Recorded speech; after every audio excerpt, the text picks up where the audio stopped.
আমাদের ইন্ডিয়াতে ডিভোর্স দু রকমের হয়। একটা হচ্ছে মিউচুয়াল ডিভোর্স আর একটা হচ্ছে কন্টেস্টেড ডিভোর্স।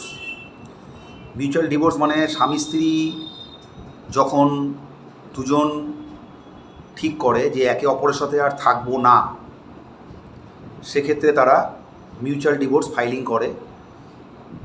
এটা হচ্ছে আপনার মিউচুয়াল ডিভোর্সের যে ফাইলিংটা হয় এটাকে বলা হয় 13B। মিউচুয়াল ডিভোর্স ফাইলিং করার 6 মাস পরে স্বামী স্ত্রীর মধ্যে কিন্তু ডিভোর্স হয়ে যায়। আরেকটা যেটা ডিভোর্স হয় সেটা হচ্ছে কন্টেস্টেড ডিভোর্স।